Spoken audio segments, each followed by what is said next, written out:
Fidèles téléspectateurs, bonjour, bonsoir, ça dépend. Il y a un gongato, il y a herbe, comme vous le savez, c'est votre humble serviteur, Monsieur David. Troba qui n'a comment tout peut savoir combo complet zaté. Otoboy beaucoup na ba scanner ou ana koluka ba combo na biso tuibi ki awa. Boka na biso to zamboko yo liberté après c'est à la raté, tous à la claire. Liberté après c'est zaté, liberté à expression zaté. Ah, ce mega kolobalika moko contre pouvoir, to mega kolobalika contre mutu songolo pakala. Na boyo bina se retrouver na makala. D'ailleurs, mais ça bino pata bokainga lelo, bokainga botani na zala mukie. C'est bokaninga. Boyebi nombre de personnes il faut bokanga pour que tout disa makala. Attention bokaninga surtout on s'en fait makala. Et donc tozawana pour na kosala musala. Tozosenga na ba konjamboka. Tout ça na ba service ba ANR, ba service union spéciaux. Botika kabiso lokola ba journaliste, to meka ko sa ba réflexion na biso. Ba réflexion na biso parfois on so aider capé gouvernement. Ils a pour aider chef de l'état, ils a pour aider bino pe bato agents spéciaux, boye bato zawa pi tozo keno pe to komi wapi. Parce que la place musu biso to kota ka ba place musu to kota ka. Tant sino kota ngote. La place musu biso to zalaka, tant subino bozalaka ngote. Alors ils a malamouté lelo, c'est beaucoup qui a journée seulement le cas qui a bandi ko bato ani ko sa ba analyse bino bozawana bobimisi ba force nyoswa ko lekata force ya est.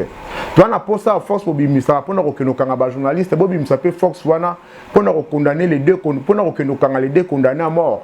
Ou bazana est Joseph Kabila Kabange, l'ancien président na Corneille Nanga. Bokondana bango à mort awa me kokanga okanga bango te donc force nyoswa okanga batu bobimisa kana biso ba journaliste ya mikie lokola biso. Il y a bateau il y a bateau mikie il y a bateau tozali auto sunga rapé mokonjambo rapona ko sala ba analyse maxi to lelo to koya na to sala analyse ko analyser likambo etali sauvons le Congo oyo lelo dirigé par ya Joseph Kabila Kabange na ko analyser sur lettre oyo na bancha cameraman Montréal azobe nango bien lettre eza journal la bancha bato bazalaka kala na mboka bayebi journal moustiquaire journal yango eza ya 1992 ya 2000 mais 1992 poni tozi journal o to ba na bino biso to za ba journal so to kota to lukara ba archive boyoka mutu nango ezali mémorandum de la mutualité des ressortissants du Kasaï oriental, Konga Moulouba, adressé à M. Tshisekedi Etienne Wamulumba, secrétaire général de l'UDPS, 92. Toujours quelques points, où est-ce qu'on a analysé les colonnes à Yango. Mayamboto Banda, il y a des Kambumukie,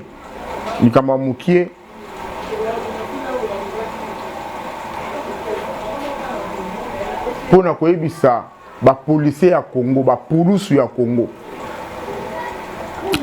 Vous savez hein, selon le règlement de la police, ils a combattre la peuple na biloko na ye. Mais aujourd'hui, dans la ville province à Kinshasa, le Congolais préfère encore qu'on vivre atana kuluna bango quartier kuluna quartier ba misala na ye qui a vivre à côté policier oh ya yebité to yebaka ke policier azala ki mutu soki aye amoni bino ou bien ozotambwa na butu reko uta musala reko uta quelque part où tu fais tant que vous en a policier au sentir que la police oza bien à resécuriser yo akatikyo na porte ndako okoti pena ba vérifier pena que oui réellement vanda kawa. Tant le roi désolé Kabila Kota Kawa, tu es venu musala bande ko sala far descendre ko sala. Akozwa ba mitu kanaya ko bimisa yango, akotia on a disposition, il y a na disposition il y a ba population, de façon permettre à la population ba que nous on banda ko mala on met lelo la police. Ba zimi tuka la police wa bengi kabasele. Ba komi ko sela ngo transport. Kabasele wana bo mona ke sala ka transport. Kabasele mitro mona ka betela so makele butu moi ba beta makele no pona ko no kanga ba miyibi ba beta makele po ba tikela bango ba nzela pona ndenge bazo bula po ba yeba ko beta ba show donc ndenge eza wana chauffeur akabastel na ba police ba avec ça kambongo donc nous vérifier ba information ba ko yebisa bino même ceux qui ont une moto dans la police lelo ba peso moto comme roulage ba peso monter avec sema yango monaka il y a moment ata moteur wana kangi ata ozana raison a autre côté pour il faut justifier moto abimaki nango il faut fouta il faut verser ceux qui a versé te ba robotela moto lelo na la police po ba tona rond-point moko carrefour moko ya munene ozana montant o bando pesa commandant na yo chaque jour pona atiko na kati ya rond-point wana mais écoutez maintenant rôle et à la police namboka na biso ezanini. Vous ne voyez pas que la police est bossani msala nango to la police est bossani rôle nango ya ko bati la peuple na biloko na ye. Pourquoi la police bosaka na maîtrise ya msala na binoté? Écoutez d'ailleurs eza ba mususu ba kota la police banda kota la police abeta ta lisacité. A kota la police na cop. En sala reyi na ndako. Ce que tout n'est pas ça la carrière ya yebité, au tout n'est formation à yebité, au tout n'est commandant na yebité, au tout n'est bâton na yebité, au tout n'est pas un signe za kana teni na bango à yebité, au tout n'est pas un signe za kana bera yebité. Pour nini parce que azan de koto aza camarade ya général, aza camarade ya mutu moko. Yango ya kota banda kota na la police nanu ayebi atende ba beta kalida ya profitara robeta donc tanga moni braquage ya ra au banque on to moni ba policier commando ba bimi donc policier lokola abanda zo formation nanu akela ko ramper a profiter à ramper pendant que si la population tondi mais ils ont préféré ramper donc ça ko raisonner ya bien attends to kenda ka formation ce sont ces bêta Congo utikana seka poto mona nyonso na Congo omona Congo to mona ka nyonso sauf rien to komona ngo penda policier a profité abitika na ramper tant to formation ils ont occasion un peu ça melinga lelo et puis le kozo lekelanga et le kozo lekelanga président Tshisekedi na opposition le baka mkolera comme président de la République policier comme nanda kunaye policier otambo na mutuka na ye policier dans ba condition bien ce qui lolo la police ezoyiba président Tshisekedi il faut mettre une question est-ce que akokisi makambo lobaki pona ba policier parce que policier azoyiba c'est ka futa marabiente ce policier azoyiba c'est ka lia kamala muté lolo ba policier ba osala ba policier comment osala makelemba surtout ba roulage makelemba na nzela des fois quand ngami to pas ça ali kelemba et ngola c'est ba futa mamala muté. Mais ce que le président de la République au promettait à Bango, au promettait à la policier, au promettait à Bango, qu'une façon comme il a pouvoir, bon, son mandat coup, policier à Kobala, bon, on a vie à bien. Ce que tant qu'on a la police, tu bien qu'à Bango policier, bah policier à Kabila, bah policier à Kabila. Le l'autre Robin à Bango, bah policier, il y a Monsieur Félix Antoine Tshisekedi de Chilombo. Le l'autre bah policier na yo, Marambazo Sala, et sa fierté na yo, bazan na kacha vision na yo, tout va finir sa pouvoir na yo. Bah pour intervenir dans la au banque, bango moko ba miyibi ya liboso. Où en sommes-nous? Est-ce que nous sommes penda république? Toza pena mboka. Merci Tolobi Kaka.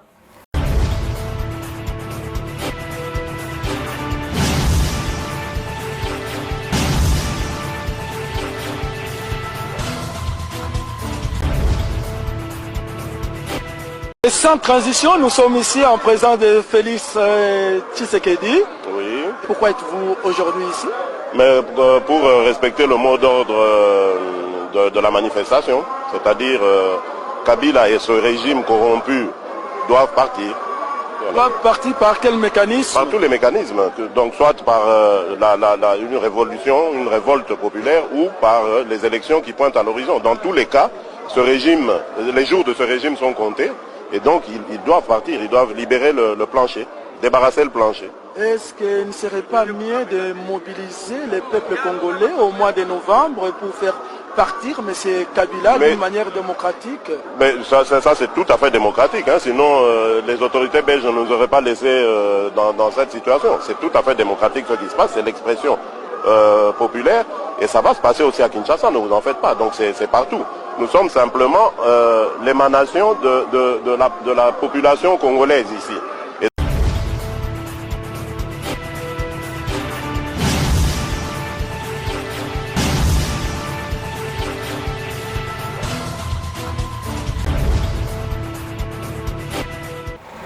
Les Camerounais sauvons le Congo.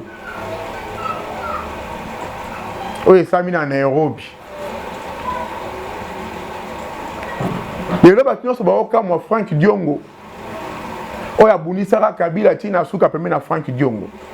Et pembe na Kabila. Batu ba kama komona même Jean-Claude Vwemba. Mon papa, je te salue. Oui, binga banda Tropicana. Tu prenais pas Kibambi, au moins en Naro. Il y a Tropicana, bande pas Kibambi. Papa Jean-Claude Vwemba, tu es honorable Jean-Claude Vwemba. Abundisa Kabila vine e mobimba. Nasuka nango, il dépêche se foutre monnaie de singe, azonge pas à Kabila. Tout le monde va opposant, va lingara Kabila te. Mais les lobayé et pas ya Kabila. Mais peuple congolais, tout fanda, tout réfléchir, malam, tout réfléchir bien. Tout mis tout dans la question, malam.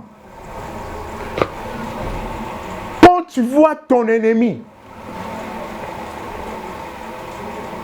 ou tu vois ton ami, qui était l'ennemi de quelqu'un, mon ami, ils ont quoi Montréal, Luther Lupeta, c'est mon ami.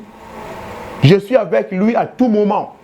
Les lorsque Luther Lupeta qui est ça l'alliance n'a pas binemi nanga. Mais je dois me poser beaucoup de questions. Mais pourquoi qu'il non, on a des Luther Lupeta, il faut un mital. Dans le moment où le programme est anine, il faut présenter ce qui est d'indamital. Alors, pourquoi bateau va combattre Kabila, balinga Kabila, mais bangonyon sur le loba comme une simanaye. Mais maintenant, c'est que ngaïne n'a pas madame Tongane n'a pas mabé. Réponse est claire. Le président Tshisekedi dit papa Nabiso président, Oza président Mboka, mais laisse-moi vous dire la vérité. Oza ko diriger Mboka avec haine. Et ça, le Cameroun, comme moi, non, c'est un réalisateur, un Luther Lupeta. Tu as besoin d'interview à papa Tshisekedi, il y a présent. Oh, le bac pour la FCC, Congolais, tu réfléchis, mémoire à Congolais pour te ozonga.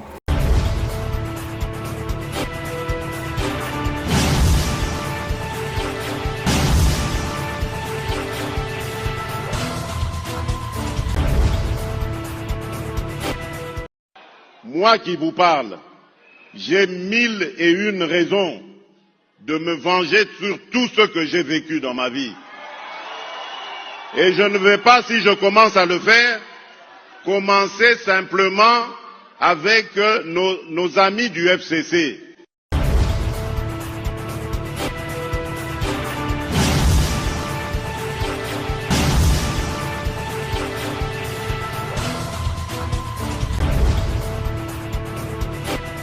Après la révélation explosive du vice-premier ministre Adolphe Musito sur la dette colossale de 16 milliards de dollars américains qui pèse sur la RDC, un autre coup de tonnerre secoue Kinshasa. Le tout nouveau ministre de la Justice vient de briser le silence. Il affirme avoir été contraint de signer à répétition des documents ciblant des opposants politiques et plus particulièrement l'ancien président Joseph Kabila. Selon lui, l'UDPS et certains avocats de la République auraient agi en complicité pour orchestrer un véritable acharnement judiciaire. Une dénonciation qui met en lumière les méthodes troubles d'un régime qui prétend défendre l'état de droit. Plus grave encore, le ministre avertit. Cette stratégie ne vise pas seulement Kabila, mais menace directement la stabilité du pays et pourrait se retourner contre le président Tshisekedi lui-même. Il redoute qu'à la fin de son mandat, Félix Tshisekedi soit contraint à l'exil et n'ose plus jamais revenir au Congo. Dans ce climat d'affaires sombres, la population s'interroge. Où est passée la justice et qui manipule réellement les institutions du pays?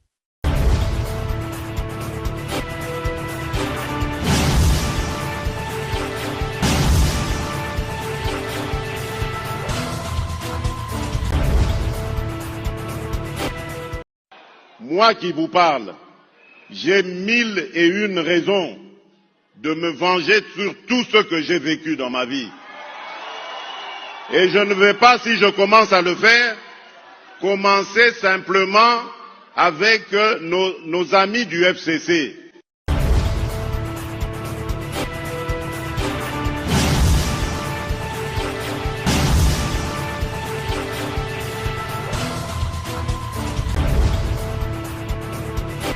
Merci. Bon, tu crois qu'on propos, il y a président de la République, Félix Antoine Tshisekedi Tshilombo. Alors, lui, Naï Tshisekedi, n'a 1000 raisons pour se venger. Pour ne pas se faire na Congo. Et puis, ceux qui n'ont pas de FCC. Peuple congolais. Bon, analyser Maloba, il y a président Tshisekedi à Lubaka. N'est-ce que le Lombo qui est allé? Vous ne voyez pas que le président Tshisekedi aujourd'hui il est en train de venger. La politique va venger en Catin. Pourquoi on va venger? Dans la politique, il y a bitumba mandu kité, bitumba politique, il y a bitumba esprit à débat. Bimisa mayele, ngapela bimisa mayele, tolobana ngana yo. Ozana ba projet, ngana ba projet, ota ba projet na negosimba. Mais ce qui est politique est comme bitumba ya kokanga, ya koboma, ya kofingana. On a sous politique, toza na pona kofingana te, toza pona kolobana ba idée. Et puis politique est un millier à bazoba te. Politique est un millier à bateau bayaka pour réfléchir pour mboka parce que nous bisons des politiciens tous dans la vision pour mboka soit to memango. Mais aujourd'hui est-ce que les politiciens congolais ba na vision comme mboka soit ba memango? Est-ce que la question le long Congo nous avons des hommes d'État, nous avons vraiment des politiciens. Moi je pense que notre président de la République, Félix Antoine Tshisekedi Tshilombo, il est mal entouré. Président de la République.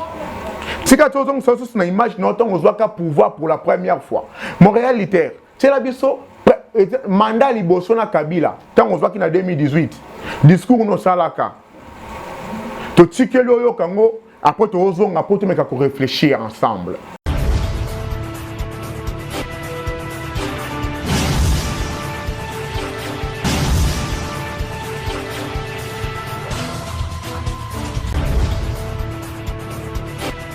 Et je sais que pour beaucoup d'entre nous, c'est difficile à accepter, mais je le dis avec sincérité, je rends hommage au président Joseph Kabila, président de la République.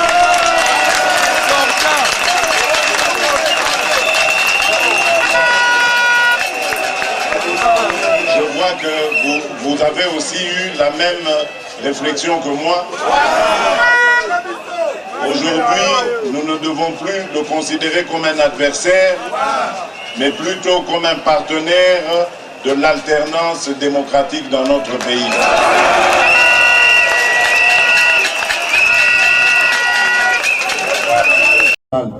Kabila est sérieux. Je vais vous le démontrer.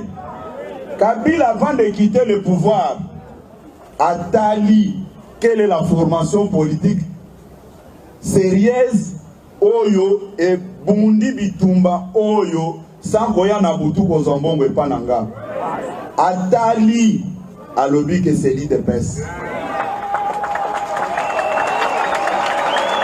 Et je sais que pour beaucoup d'entre nous c'est difficile à accepter, mais je le dis avec sincérité, je rends hommage au président Joseph Kabila, président de la République.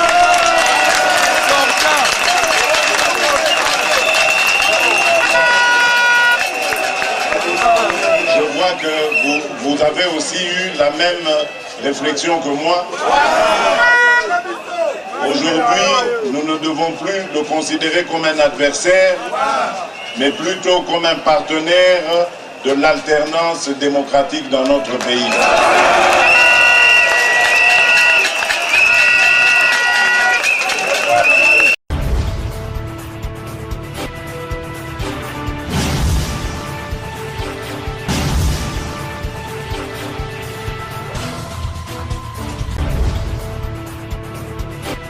Merci. Président, tant on voit pouvoir le baki, nous ne pouvons plus considérer Kabila comme notre ennemi. Mais nous devons voir Kabila comme notre partenaire politique. Pas comme un ennemi, mais comme notre partenaire politique. Vous avez eu des accords, même si aujourd'hui vous êtes en train de nier les accords, mais l'histoire nous rattrape. On ne peut jamais effacer toute une histoire. L'histoire reste. Et puis on dit que les paroles s'envolent, mais les écritures restent. Il y a des accords signés entre vous et votre prédécesseur, M. Joseph Kabila Kabange, à présence de certains présidents. Il y en a. Il y en a. Tu vois, on a une histoire, bon, signer un accord. Tu vois comment on a pouvoir, toi, à la claire. Président, aux chrétiens, aux Sambelaka, au Jiré Liboso Nzam, en 2018, au gagnera l'élection, au gagnera Kate. Il y a un peu ça quand Martin Fayulu, comme le col à Matou Samuel. Martin Fayulu, comment il le col à Matou Samuel, que les lagatans onyoso, na les lagatans onyoso, pour Baïbanga, na les lagatans onyoso, yeyo. So qui a tiki on a commis, na mituni nzambe, pona nini boye, na bomo inanga, libabe utuap. Donc, je ne sais pas Martin Fayulu. Bon, pour moi, je pense que pas que Martin Fayulu, c'est les cas. Et c'est les qui. Président, comme il s'est Moninga, non, Martin Fayulu, Oazala qui moi, na ya papa Tshisekedi, Matou Samuel, allez là, tile-lo. Ce qu'on a dit, Martin Fayulu, allez là, rakaka, allez là. Martin Fayulu, comment peut Mobali, ko papa nanga, ça Mobali. Mbosso loba, Mobali, allez là, raté. Mbosso loba, na bino, na zappe Mobali. Mbosso loba, na Rosaka, na zappe Mobali. Papa, comment Mobali, ko? Comment Mobali? Vous tout ça, ici, 7 ans à pouvoir. Jusqu'à quand vous réclamez vérité des ignes. 7 ans après. 7 ans. Après, quand la vérité des ignes. 7 ans pour le Laka à pouvoir. La paix, ça quoi pouvoir au Boya.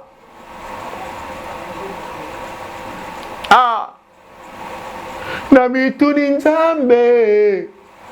Pona nini boye. Pona nini boye. Martin Fayulu. Bapase utawapi, libabe utawapi, Papa Fayulu, Martin Fayulu.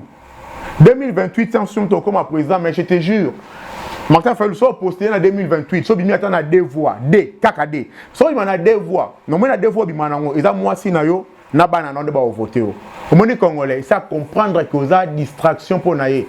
L'autre ça pena pour notre dans batuya. Il y a analyse pour na savons le Congo. Papa Tshisekedi mitala. Ba minimiser ka adversaire te. Mon adversaire. Tant on a une force n'a été minimiser te. Ce qui léopard est pour laka. Bokansa ke poto za léopard. Alors le parc des Valions à Kimaka. Au moins savons le Congo, ils a quoi koloko la lion. Ezo ganga. Son aye ya pamba. Banyama so bakota na so matiti.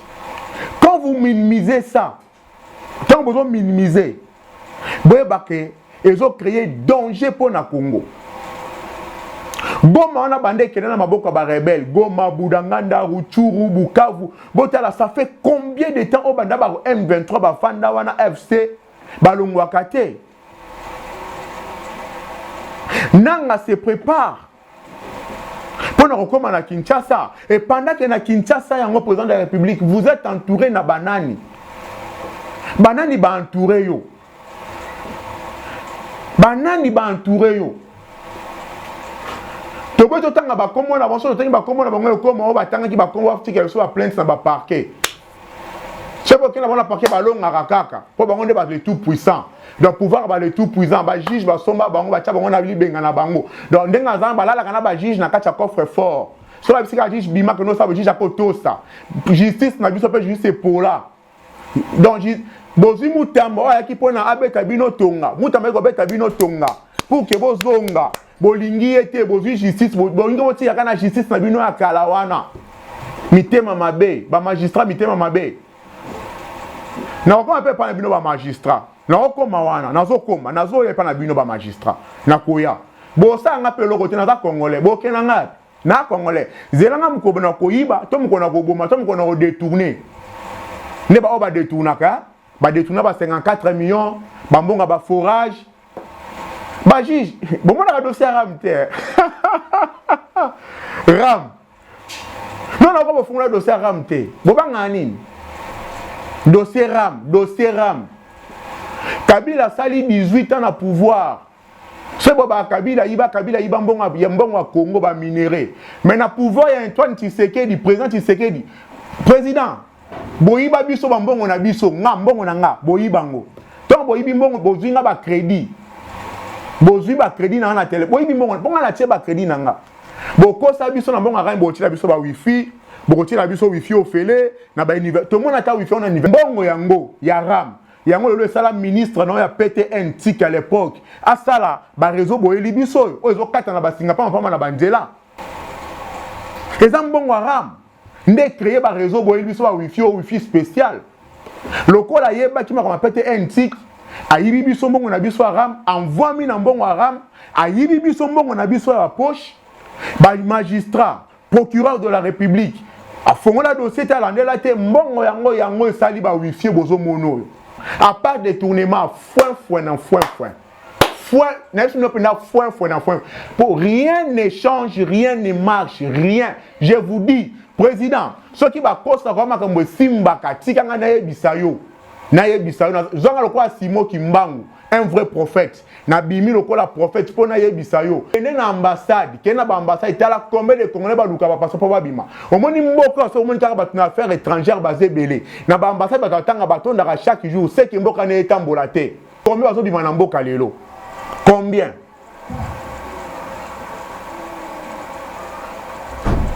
Tozo la sabino kaka. Merci Elsen a bientôt chité. Mais souvent le Congo, Torozongela. Président de la République, Kabila za Congolais lokola yo. Fanana moningano Kabila, bo solola. Mboko yo pone bonga.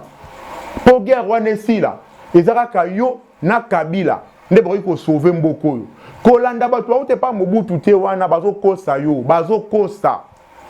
Bana bazaki na Mobutu.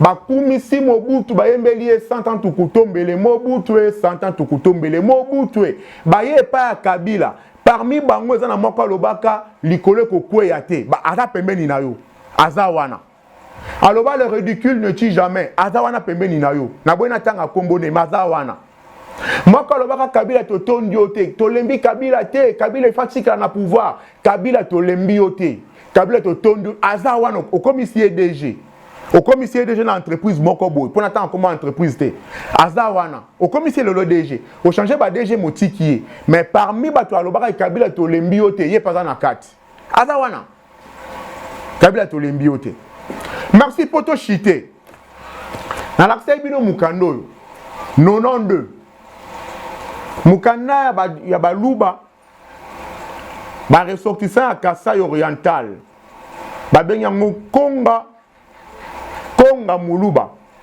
batindelaki à l'époque premier leader na bango entre Félix papa na biso Etienne Tshisekedi wa Mulumba mais loko etike biso aweza nini to bato lobelaka à 2 points et loko liboso ba lobi nini pona ba intérêt na bango ya baluba intérêt ya baluba mukande zao ota bezo zo mukanda olukinga we na mbongo na selo photocopie au footing mbongo na pesi yo pona intérêt na bango baluba mutinyo so ko na pouvoir débat déstabiliser comment likama liboso ko kosele ba nationalité ko benga eki aza congolais te yango to moni basale parti Tshisekedi ya Kabila pendant 18 ans IDPS balati sa Kabila kombo ya Rwandais mukanda yango ezao campagne contre Kabila lokola Rwandais campagne contre Kabila lokola Rwandais tozana mukanda yango réel azobendela ngangwao ngaite mukanda yango mukanda ya 92 yango yao likamami balé s'il faut déstabiliser l'économie en mboka pour que population ba baye président wana bakosala yango likamami satu soki bango bakomi na pouvoir il faut pas travailler liboso pour intérêt à banana bango. Yango tozo moi lelo na kinti, tozo moi lelo ton idée parce que comme na pouvoir. Pour na kosuka ça na point moko na suka ba lobby, ce qui to comme na pouvoir, il faut qu'on soit ba mouvancier à l'époque ils avaient pour na ba mouvancier. Qu'on soit ba mouvancier nyonso, ba mouvancier nyonso. Kozongi sa bango à zéro. Koboto la bango biloko na bango nyonso bazonga à zéro na passe oh bango ba monaki. Et en fait, le président de la République a l'obaki, s'il faut venger, je dois commencer par les gens de l'FCC. Et en fait, le va comme qu'on matraquer votre FCC, bato soit travailler na Kabila, le so daka muto Kabila lelo, daka muto travailler na Kabila obikate. Donc il faut pas réduire bato soit Kabila à zéro, ba mona pasi o bango ba monaki et c'est ça. Neto bengi ko diriger mboka. C'est ça.